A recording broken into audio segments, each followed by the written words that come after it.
morning, ladies and gentlemen.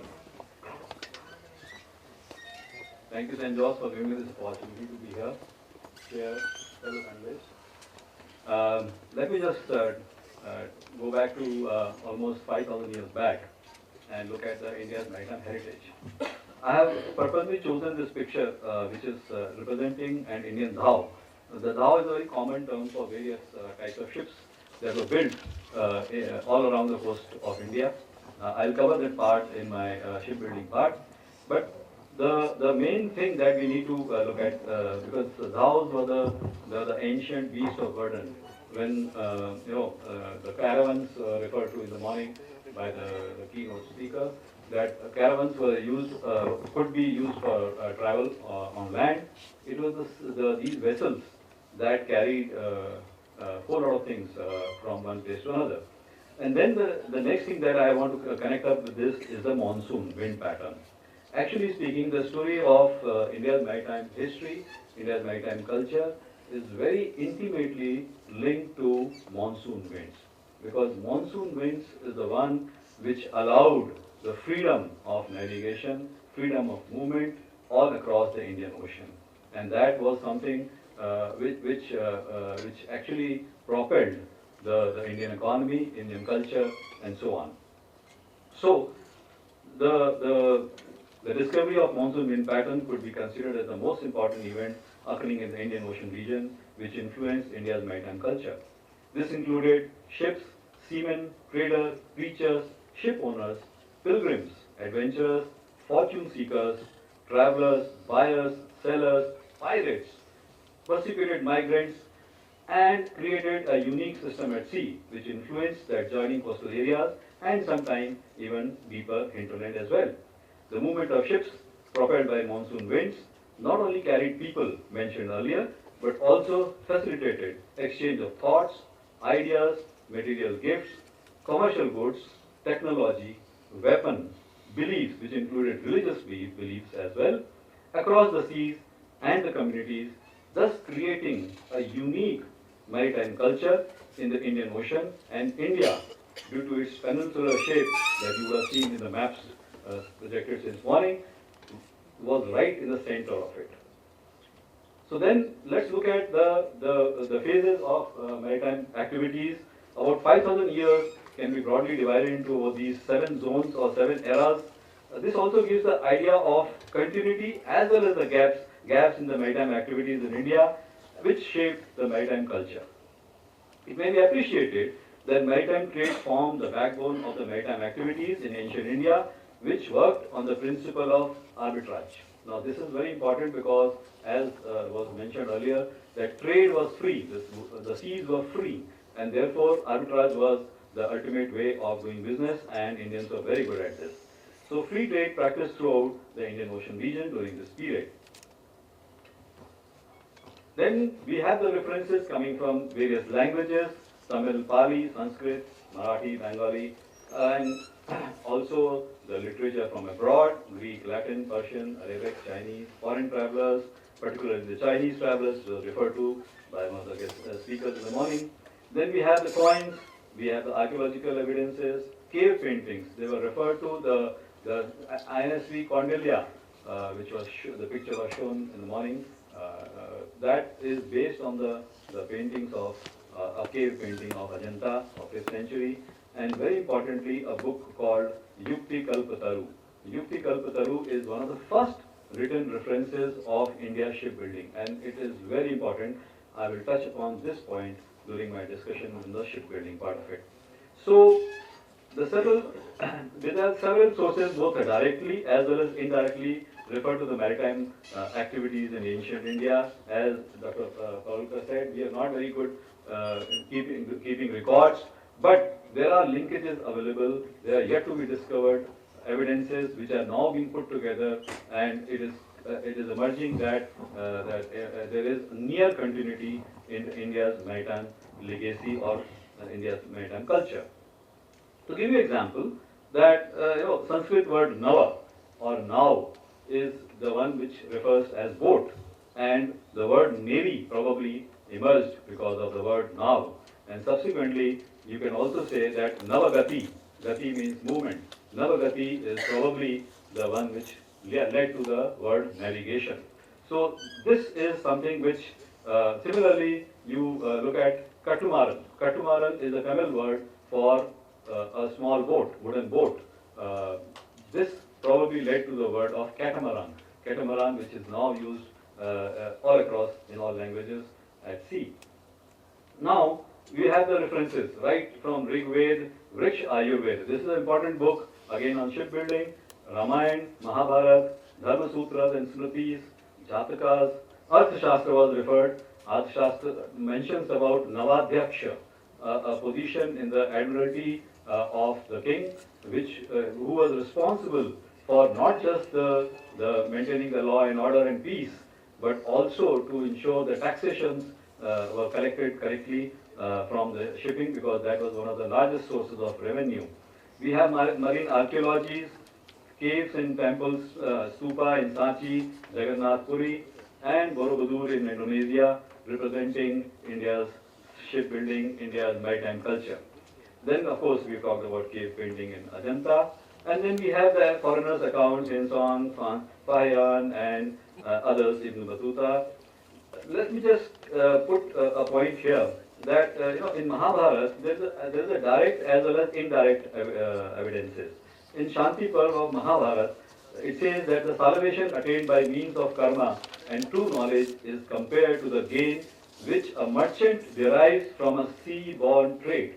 Now, this is an indirect reference saying that sea-borne trade was very lucrative, and if you have good karma, you will get something equivalent benefits. Similarly, there are Dharma Sutras and Smritis. They are talking about various guidelines regarding lending money to those who do business at sea, fixing of the ship and boat hiring charges, fixing the responsibility in case there is a shipwreck, which was very common those days.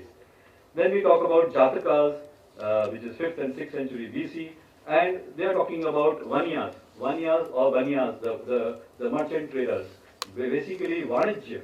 The word was Vanijya. From Vanijya came Vanik, and from Vanik came Banyas or Vanyas, who did the business, the communities who did the business.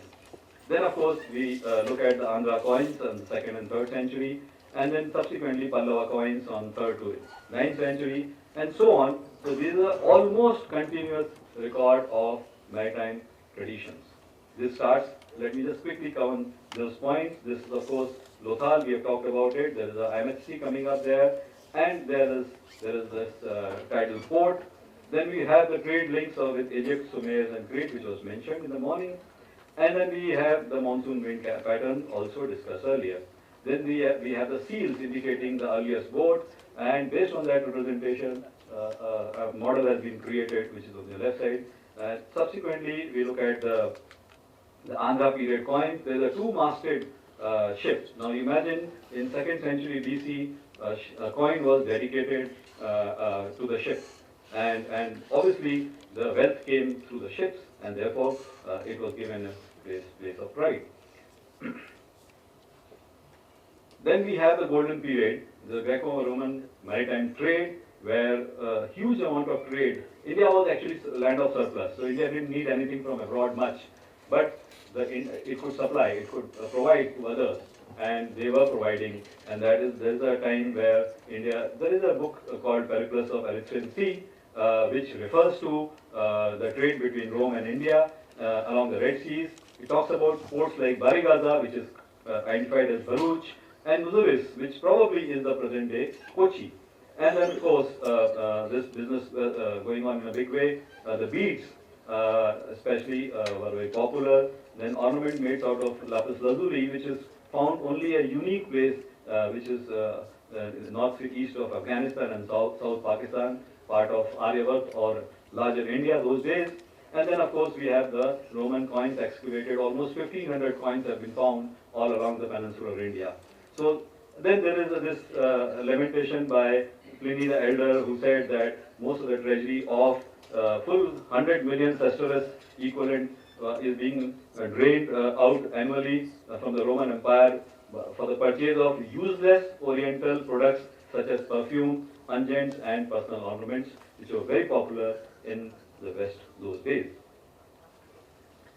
this is the route that we are talking about. It was a land route till till the route was discovered by Vasco. The sea route was discovered by Vasco da Gama. Then, of course, we come to maritime expeditions. So there were expeditions which were launched to Malay Archipelago. It was referred by the chair today morning. Java, Sumatra, Cambodia, Burma, and they were known in different names like Swarna Bhumi, Champa, and those are the names that were used, and those legacies still continues.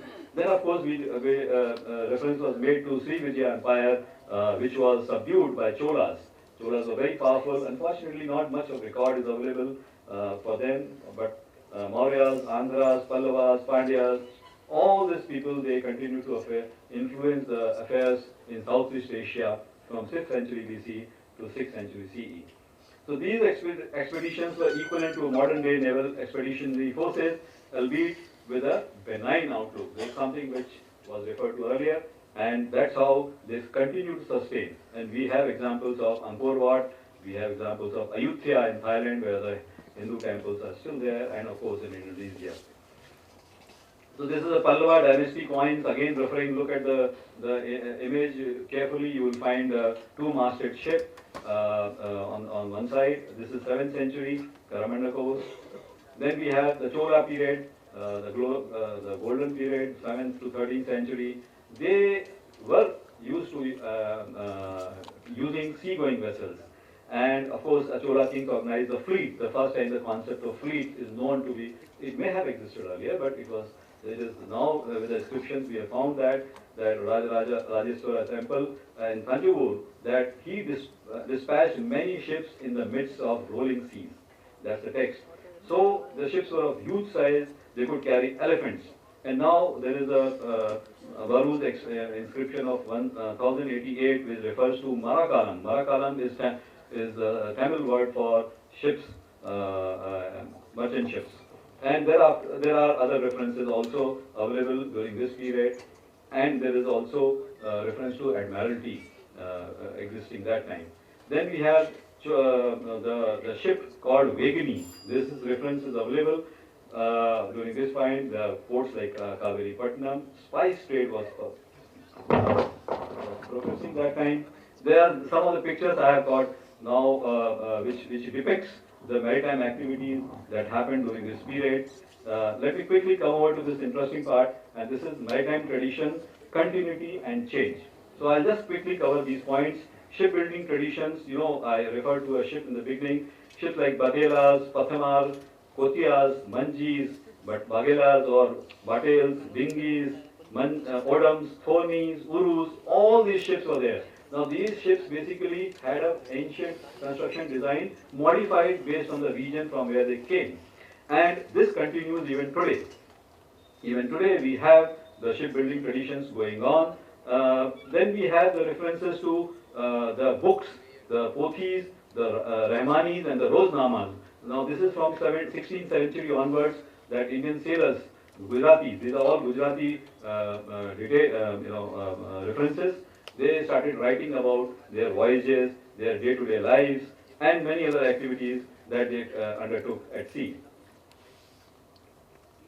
Next comes is marine navigation and names of the vessels. Now, marine navigation, if you look at it, it is very, very interesting how ancient Indians were navigating. It's a topic in itself.